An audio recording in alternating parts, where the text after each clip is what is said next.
Thank you very much, Sonia. In social media terms, you're a very welcome stalker. I certainly have some who are not so welcome. Good evening, ladies and gentlemen, and thank you very much for the honour and the opportunity of being here in this magnificent venue here in the city of Brisbane this evening.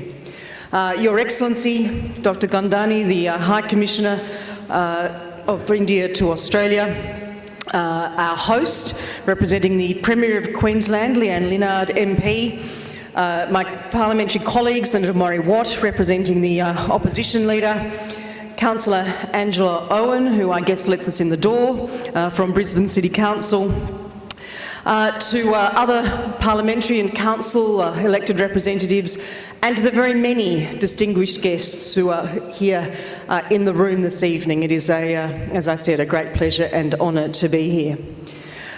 Sonia, thank you very much for making the award nominees stand up and letting us see the array of talent that is here to be celebrated this evening. To all of you, to all of the nominees, congratulations. You've been nominated for your outstanding achievement, and I want to acknowledge your success in the careers that you've built here. And to each of the guests who are here tonight, your support of events such as this gives prominence to Australia's very important bilateral relationship with India. It helps to recognise the achievements and the innovation in the diaspora and Australia's diversity as a national strength, and I thank you very much for that. I'm also acutely aware that on any given Friday night, people have a choice about what they do with their time. And you've voted with your feet, and you're here this evening, so thank you very much for that.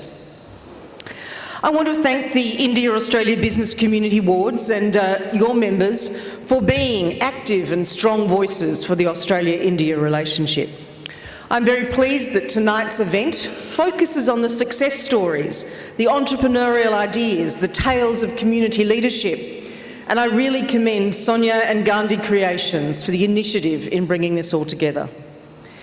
Indeed, the collaboration of board members and the panel of experts over recent years is showing us the strength of the Indian community in Australia. And so I was very pleased to be invited to and to support tonight's event and the Australia-India partnership so early in my role as Australia's Foreign Minister. I'm a New South Wales Senator and I'm Western Sydney based. So I see at first hand the growing positive impact that the Indian-Australia community makes in our nation. My electorate office has, for the last 21 years, been located in what I regard as the centre of Sydney in Parramatta. And I don't have to go very far beyond my office door to see some fabulous examples of Indian Australians making such a significant economic, social and cultural contribution to Western Sydney, in my case, and to Australia's relationship with India. I'm constantly reminded of that contribution when I visit Harris Park, which I know will be known to many of you, and see Sydney's own Wigram Street Little India. And when I have the opportunity to attend events like Paramasala Festival that attracts over 35,000 attendees every year to the park in Parramatta, or engage across Chamber of Commerce events and community events across the breadth of Western Sydney.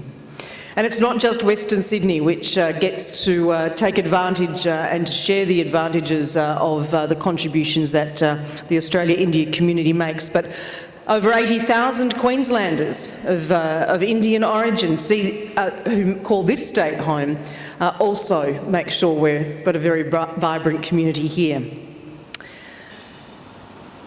From our foreign policy white paper in 2017, proudly launched by my friend and colleague Julie Bishop, India sits in the front row of Australia's international partnerships. I can't overstate the importance of India to our region as it continues its economic rise. We have common ground through our respective Indo-Pacific visions. Earlier this year, I had the opportunity to attend the Shangri-La Dialogue and to listen to Prime Minister Modi set out his vision for India's engagement with the region. It is the region's leading security summit. And it's a vision for our region that Australia shares. Both of us are committed to strengthening regional institutions and to ensuring that markets remain open, to facilitating the free trade of capital, trade and the free flow of trade, capital and ideas. More recently, at the United Nations General Assembly in New York, just 2 weeks ago, I met with my new Indian counterpart, Her Excellency Minister Sushma Swaraj. It was a very important chance for me, again, early in my role, to establish a personal connection with Her Excellency and to outline a number of our government's key priorities for strengthening the Australia-India relationship. If scheduling permits, I look forward to making my first visit to India early in the new year. I certainly hope so, but I can guarantee you it will be after the Sydney Test, of course. It's not in my Twitter bio, but I am a cricket tragic. Our government is committed to building much closer economic ties between our two countries. Beyond our increasingly important economic relationship, we also have many shared security interests, particularly in relation to the stability, the security, the openness of the Indian Ocean. We're both proud members of the Indian Ocean Rim Association, the IORA, which supports increasing cooperation and understanding across the breadth of the Indian Ocean. We have common interests in upholding a rules-based global order, especially in relation to freedom of navigation and maritime security. And we are both strong, proud, pluralist democracies. Our education links and Australia's large and rapidly growing Indian diaspora adds depth to these common interests. I don't need to tell you, but I want to state for the record that India is also a country of immense potential. On current trends, India is set to become the world's third largest economy by 2030. And reaching that goal will see India as a key driver of continued global economic growth. Within the next decade, India will have the largest working age population in the world. In fact, to really narrow our focus on that, 1 in 5 working age people will live in India. That growth is being driven by India's bold economic reform agenda, which will assist in unlocking the full potential of the Indian economy. I want to acknowledge tonight the presence in the room of my friend Peter Varghese. Peter led the Indian Economic Strategy to 2035 that was commissioned by our government last year. It's the most comprehensive report of its kind on the relationship. It's hard-nosed and it's future-focused, exactly what you would expect from Peter Varghese. And it makes a compelling case for further investment in the relationship with India. As he noted in the report, there is no market over the next 20 years which offers more growth opportunities for Australian business than India. The report highlights that our people-to-people links are pivotal. In Australia, the diaspora of which I have spoken, now 700,000 strong, or almost 3% of the Australian population, is the fastest growing of any large diaspora in the country. The report recommends that Australia deploy the Indian diaspora as a national economic asset to drive growth and economic integration with India. That is a direct acknowledgement that all of you here tonight will have a vital role to play in building the Australia-India relationship of the future. We are also engaging closely with India in the Regional Comprehensive Economic Partnership negotiations, or the RCEP. The RCEP negotiations involve 10 of Australia's top 15 trading partners, including India, accounting for over 60% of our two-way trade. Australia also remains strongly committed to pursuing a comprehensive trade deal with India that delivers new opportunities for Australian trade and investment and for Indian trade and investment.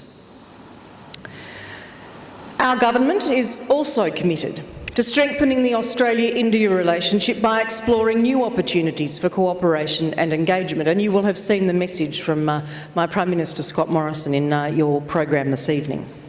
We're expanding our diplomatic footprint in India by opening a new Australian consulate in Kolkata in 2019. This will enhance Australia's ability to support business to access India's resource-rich northeastern states. We're also helping to connect Australian businesses of all shapes and sizes to contacts in India during the next Australia Business Week in India in 2019. In this year's budget, we allocated a further $10 million over 4 years to the Australia-India Strategic Research Fund.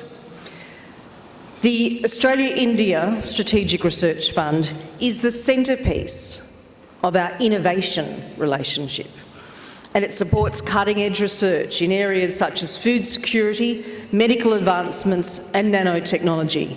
We have a lot to learn together and a lot to share. It's a collaboration which will help to facilitate deeper engagement across a range of sectors of the economy. And we know that energy security is central to achieving India's development ambitions. That's why we're supporting India's participation in global energy organisations, including India's aspiration towards membership of the International Energy Alliance. We are also a founding member of the International Solar Alliance, headquartered in New Delhi. Energy security is at the core of the Australia-India trade and investment relationship. Since 2009, coal has been our largest export to India.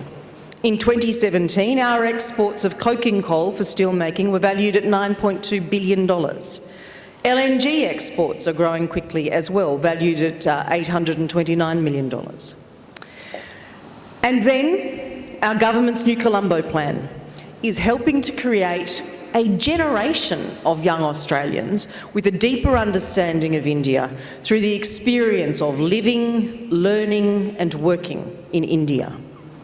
In 2018, 1,540 Australians are expected to receive New Colombo plan funding to study and undertake work-based learning in India. 1,540. That will bring the total number of New Colombo plan students with Indian experience to 3,300 in just the last 3 years.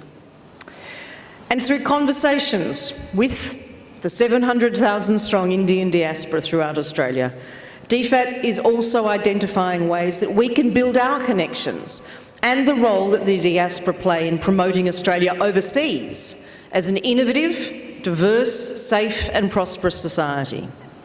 Vehicles such as the Australia-India Council and the Australia-India Youth Dialogue are integral to that work. Indian Australians are the key to building economic linkages between our two countries, but each individual, each of you, is also an important contributor to Australia's vibrant, multicultural, dynamic, ever-changing society. Ladies and gentlemen, tonight is a celebration of the hard work and tenacity of the Indian Australian business community. I acknowledge the key role that you play in building stronger linkages between our two countries now and into the future. These real connections are building deep and long-standing relationships, and they'll prove to be integral in the way we can shape perceptions, highlight innovative collaborations, and develop a strong narrative about the importance of India and people of Indian origin for Australia. I'm very excited about the future of the Australia and India relationship. I'm focusing very hard on trying to make that first trip as Foreign Minister in 2019. And I look forward to working closely and dynamically with you, partners, old and new, to deliver opportunities for us both into the future. I congratulate the organisers of this evening for bringing everybody together. I congratulate both the award nominees and ultimately the winners again, and thank you very much for your hospitality here this evening. Thank you, ladies and gentlemen.